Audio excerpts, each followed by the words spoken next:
ST संपाचा आजचा दुसरा दिवस आहे आणि एसटी कर्मचाऱ्यांच्या शिष्टमंडळासोबत मुख्यमंत्र्यांची आज बैठक सुद्धा पार पडणार आहे। संपामुळे प्रवाशांचे हाल होत आहेत। खासगी वाहनातून प्रवास करण्याची वेळ प्रवाशांवर आली आहे। खासगी वाहन चालकांकडून प्रवाशांची लूट सुद्धा केली जाते। आपण पाहू शकतो आजचा हा संपाचा दुसरा दिवस आहे। काल या संपाला सुरुवात झालेली होती। आजही आहे जे कर्मचारी आहेत ते संपावर ठाम दिसतात आणि आज मुख्यमंत्री एकनाथ शिंदे यांच्यासोबत कर्मचाऱ्यांच्या शिष्टमंडळाची बैठक सुद्धा पार पडणार आहे आणि या बैठकीतून हा संप मागे घेतला जातो का किंवा तोडगा निघतो का हे पाहणं सुद्धा महत्त्वाचं ठरणार आहे। आजचा या संपाचा दुसरा दिवस आहे आणि त्यामुळे प्रवाशांचे सुद्धा हाल होताना पाहायला मिळत आहेत। कुटुंब गर्दी करत स्थानकावर जमलेली आहे। खासगी वाहनातून प्रवास करण्याची वेळ आता प्रवाशांवर आली आहे।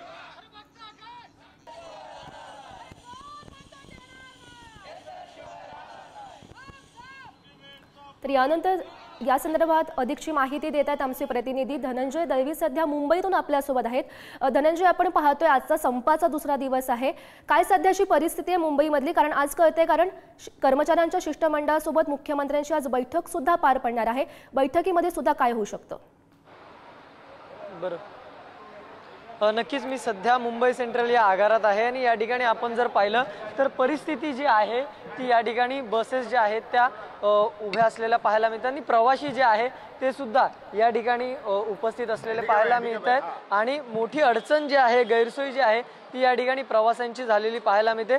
तर तुम्ही या ठिकाणी आलेला आहात आगारात, मात्र बसेस ज्या आहेत त्या या ठिकाणी उभ्या दिसतात। एसटी महामंडळामध्ये कायच नाही आहे इकडे, काय एवढे पब्लिक एवढे रात्रभर इकडे उभे राहिलेले आहेत, कायच नाही होत आहे। एकनाथ शिंदे साहेबांनी बघायला पाहिजे काहीतरी, काय करणार आम्ही लोक? आता आम्ही तिकीटसाठी आलो, काय भेटतं इथे? ते लोक बोलतात इकडे जावा तिकडे जावा इकडे जावा, मग काय करणार? तुम्ही कुठे जायचं आहे? आगरला जायचं आहे आम्हाला, पण काय गाड्यांचं हेच नाही आहेत। म्हणजे हे लोक असे म्हणतात की तुम्ही 10 वाजता या, फॉर्म भरा आणि पैसे घेऊन जा। आणि आता गणपतीसाठी जायचं आहे आपल्याला, नंतर दुसऱ्या गाड्यांचा पर्यायच नाही आपल्याकडे जाण्यासाठी। मग कसं काय जाणार? कारण 2 महिने बुकिंग झालेले आहेत, ट्रेननी जाऊ शकत नाही, प्रायव्हेट गाड्या आहेत ते पॅक झालेले आहेत। तर म्हणजे कसं काय पुढे हे म्हणजे जाण्याचं?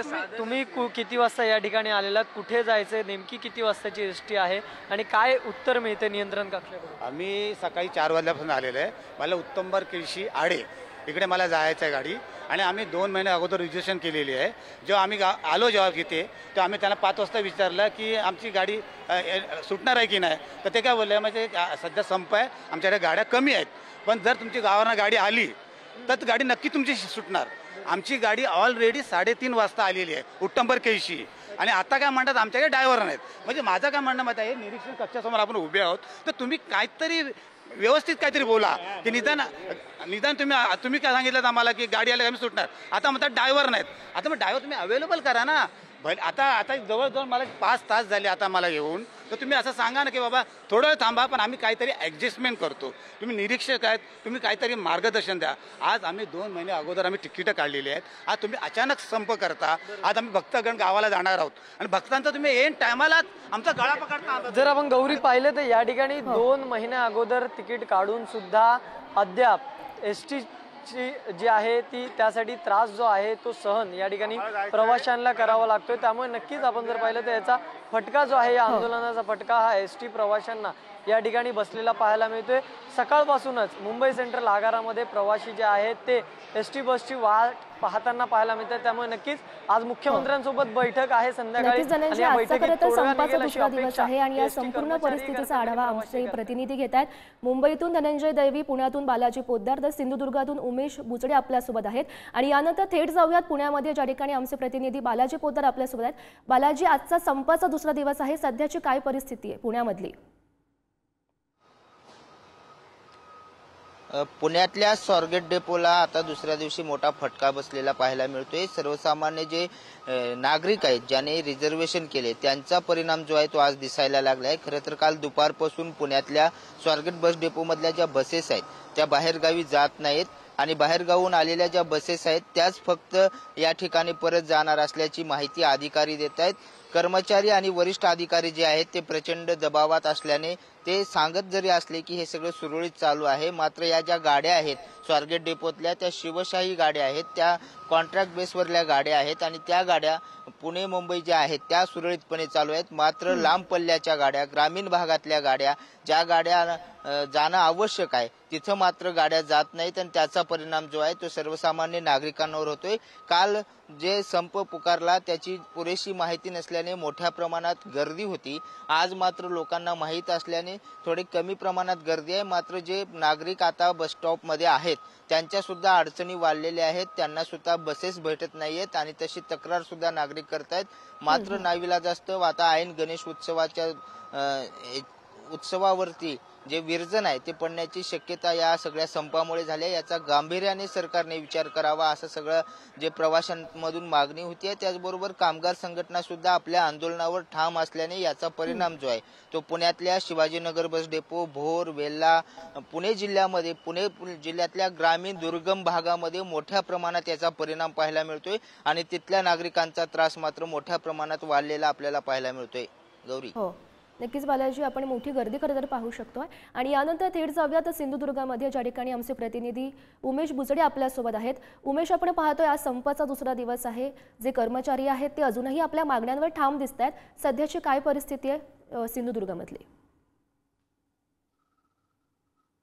काल 742 गाड्या ह्या फेऱ्या चालू होत्या आणि त्याच्यामध्ये 742 पैकी 209 ह्या फेऱ्या रद्द करण्यात आल्या होत्या आणि त्यानंतर मग सावंतवाडी आगार पूर्णतः बंद होते। तसंच आज दुसरा दिवस आहे। दुसऱ्या दिवसामध्ये कणकवलीतील आणि सावंतवाडीतील या दोन्ही बसस्थानकातील बहुतेक फेऱ्या रद्द झालेल्या आणि आज तीव्र संपामध्ये सगळेजण कर्मचारी सहभागी झाले आहेत। त्यामुळे ज्या कणकवली बसस्थानकाची जी दृश्य आहे तिथे आपण जर पाहिलं तर तिथे शुकशुकाट आहे, कारण जे प्रवासी कमी आहेत पण एसट्या देखील त्या फेऱ्यात धावत नाही आहेत। कुडाळमध्ये असेल, कणकवली असेल, सावंतवाडी असेल, देवगड असेल, वेंगुर्ला असेल आणि दोडामार्ग ह्या सगळ्याच आगारामध्ये जर बघितलं तर आपण एसट्या तिथून काही सुटत नाहीयेत अशी परिस्थिती एकंदरीत आहे। त्यामुळे कुठे ना कुठेतरी प्रवाशांचे हाल होतात। आज चाकरमानी जे आहेत ते बहुसंख्य रेल्वे स्थानकात उतरलेले आहेत आणि रेल्वे स्थानकातून डायरेक्ट आपल्या घरी जाण्यासाठी ते येतात, पण त्यांना तिथे एसटी उपलब्ध नाही आणि त्या एसटी उपलब्ध नसल्यामुळे त्यांचे हाल झालेले आहेत। आणि काही रिझर्वेशन केलेली आहेत हे कोल्हापूरला जाण्यासाठी, पण लांब पल्ल्याच्या गाड्या ह्या सध्या बंद आहेत। म्हणजे आपण पाहिजे कोल्हापूर असेल, पुणे असेल, या ठिकाणी आपले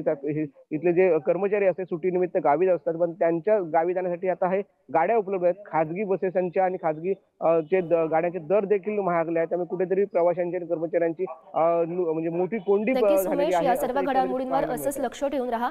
तर मुंबईतून आमचे प्रतिनिधी धनंजय दैवी, पुण्यातून बालाजी पोद्दार आणि सिंधुदुर्गातून उमेश बुचडे आपल्यासोबत जोडले गेलेले होते। तुम्हा तिघांचेही धन्यवाद दिलेल्या सविस्तर माहितीसाठी।